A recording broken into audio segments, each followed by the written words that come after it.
एक दिन एक चुड़ैल गांव के बाहर एक जंगल में पेड़ पर बैठकर वहां से आने जाने वाले लोगों को देख रही थी। इंसानी लोग कितने सही होते हैं। एक आम जिंदगी जीते हैं, वो भी बिना किसी डर के, बिना किसी की परवाह किए। जो मन करे कर सकते हैं, जो मन करे खा सकते हैं। और एक मैं चुड़ैल जो डर के मारे खुलेआम घूम भी नहीं सकती। अगर किसी को पता चल गया मेरे बारे में तो मुझे मारने में 1 सेकंड का समय भी नहीं लगाएंगे। मैं भी अब इस चुड़ैल की जिंदगी से परेशान हो गई हूँ, बोर हो गई हूँ, वही शिकार करते करते, खून पीते पीते। ऐसा लगता है जैसे सदियों सी बीत गई हो, चाय की चुस्की लिए हुए, जलेबी खाए हुए, आलू के पराठे मक्खन के साथ। आहा, वो दिन सोच के भी मुंह पानी से भर जाता है। कुछ तो तरकीब निकालनी पड़ेगी गांव में घुसने के लिए। बहुत सोच विचार करने पर उसे याद आता है, अरे हाँ, मुझ में शिकार करने के टैलेंट के साथ साथ केक बनाने का भी टैलेंट तो है। क्यों ना मैं गांव में एक बेकरी खोल लूं, किसी को शक भी नहीं होगा मुझ पर। और वैसे भी गांव में केक लाने के लिए लोग कितना दूर जाते हैं, मेरे साथ साथ उनका भी भला हो जाएगा।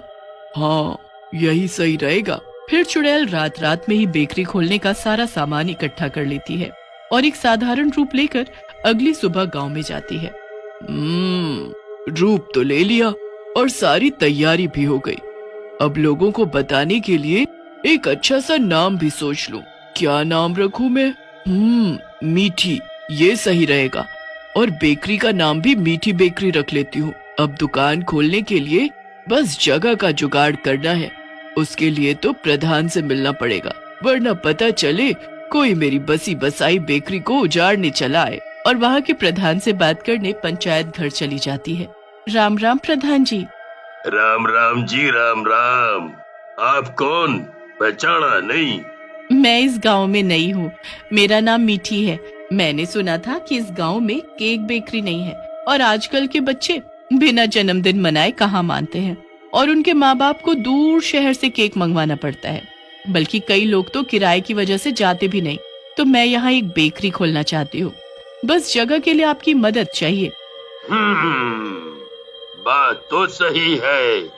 आजकल केक काटने का चलन बहुत हो गया है। जन्मदिन हो चाहे सालगिरह या कोई त्योहार, केक तो लाना ही पड़ता है। ठीक है, तुम उधर वाले पेड़ के नीचे बेकरी जमा लो अपनी। हाँ जी, और मैं एक से बात करके एक कमरा भी दिलवा देता हूँ तुम्हें रहने के लिए। और कुछ मदद चाहिए हो तो बता देना। जी धन्यवाद, बहुत बहुत धन्यवाद। फिर चुड़ैल दिन भर में अपनी बेकरी सेट करके और शाम से ही केक बेचना शुरू कर देती है। अरे ये क्या मीठी केक बेकरी है? ये तो बहुत सही दिमाग लगाया इस औरत ने।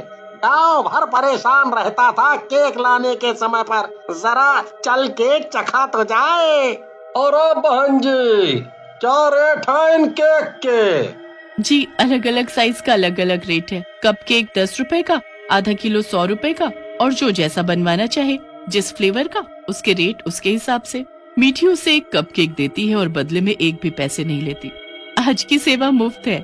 आज ही खोली है ना दुकान, तो आज जो भी कप केक खाएगा कोई पैसे नहीं लगेंगे उसके। रामू और उसके साथ ही पूरे गांव में मीठी बेकरी के बारे में खबर फैला देते हैं और देखते ही देखते उसकी दुकान के आगे भीड़ लग जाती है।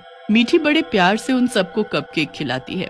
फिर रात होते ही बेकरी बंद करके नए कमरे में चली जाती है। दरवाजा बंद करके मीठी असली रूप में आती है। आज तो मानो उसकी खुशी का ठिकाना ही नहीं था। वाह, इतने दिनों बाद इतने लोगों से बात की मैंने और सबने कितना सराहा मेरे काम को। ये अनुभव तो बहुत बढ़िया रहा। अब बस मुझे यही जिंदगी जीनी है। चलो सो जाती हूँ, कल सुबह से काम भी तो शुरू करना है अब से।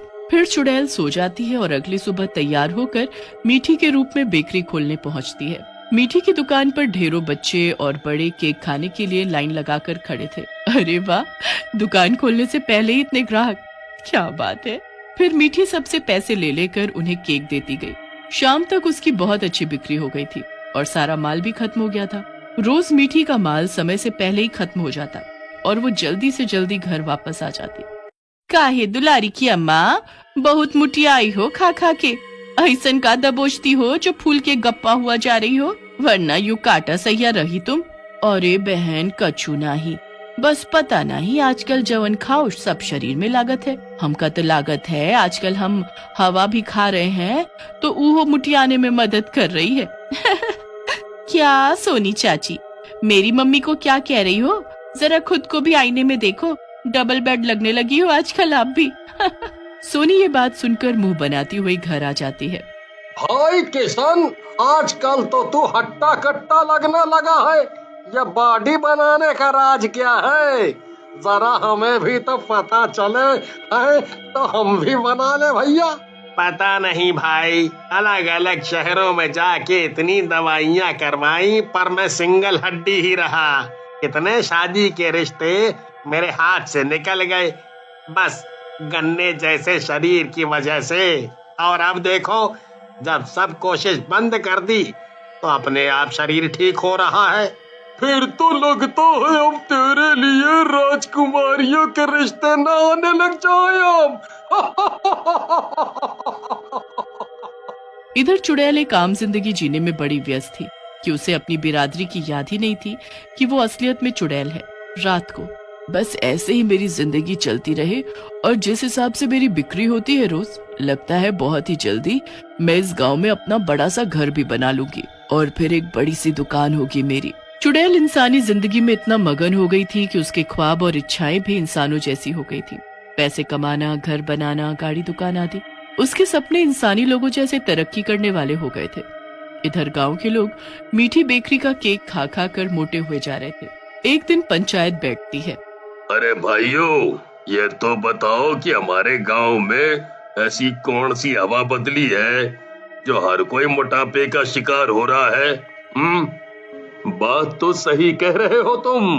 मेरी बीवी भी दिन पर दिन मोटी हुई जा रही है। कल हमारी शादी की सालगिरह थी। मीठी बेकरी से केक उसके लिए सरप्राइज में लेके गया मैं। तू कहने लगी पहले मुझे गोद में उठा के घुमाओ तब केक काटेंगे।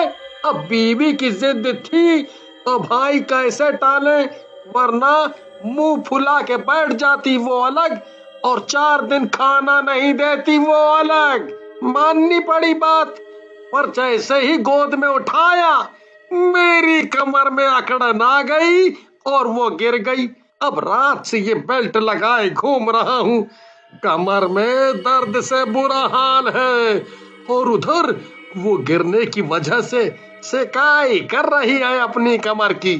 पता नहीं इतना वजन कैसे बढ़ा लिया उसने। अच्छी खासी दुबली पतली थी, छिलपा जैसी, और अब डबल डेकर बस। फिर ऐसे ही हंसी खुशी कुछ और महीने बीत जाते हैं। मीठी अपनी बेकरी से इतना पैसा कमा लेती है कि एक हवेली खड़ी कर लेती है। उसकी हवेली जैसी पूरे गांव में किसी की नहीं थी और साथ ही वो एक ट्रक लेती है। अब मैं इस ट्रक से अपना केक शहरों में भी पहुंचाऊंगी और अपना काम बहुत बड़ा करूंगी। अब ये बेकरी ही मेरे जीने का सहारा है। मेरे केक लोग खाएंगे तो मेरे पास ही आएंगे। सब ग्राहकों में एक बात आम थी कि जो भी उस केक को खाता था वो मोटा हुए जा रहा था और देखते ही देखते हर गांव में मोटे लोगों की संख्या बढ़ने लगी, जिसकी वजह से लोग बीमार पड़ने लगे। काम धंधा उन लोगों का ठप पड़ने लगा। फिर एक दिन गांव की बुरी हालत देख एक पंचायत बैठती है। भाइयों, एक बात नोटिस किया आप लोगों ने? जब से ये नई बेकरी खुली है, इसका केक खाने से ही सब लोगों में मोटापा दिखने लगा है। वरना सोचो उसके आने से पहले तक सब कैसा था और अब देखो। फिर वीर अपने कुछ आदमियों को मीठी की जासूसी में लगा देता है। कुछ दिन बाद उन्हें पता चलता है कि मीठी और कोई नहीं बल्कि एक चुड़ैल है और एक रात सब गांव वाले हाथों में मशाल लेकर उसके घर पहुंच जाते हैं और चुड़ैल को असली रूप में पकड़ लेते हैं। अरे आप लोग सुनिए तो सही, मैं ऐसे किसी इरादे से नहीं आई थी। मैं तो बस आम जिंदगी जीना चाहती थी, आप सबकी तरह। अगर मुझे किसी को नुकसान पहुंचाना होता तो मैं इतने महीनों में किसी को तो मारती। ऐसी कोई खबर मिली आपको मेरे आने के बाद कि कोई मरा हो या किसी की लाश मिली हो? ठीक है, कल से दूसरा जादुई केक बनाओ जिससे लोग पतले हो सके। हाँ। अगले दिन चुड़ैल पतले होने का जादुई केक बनाती है और लोगों को मुफ्त में देने लगती है। कुछ ही दिनों में लोगों में असर दिखने भी लगता है। गांव वाले उसे अपना लेते हैं और अपनी तरह ही इज्जत देते हैं।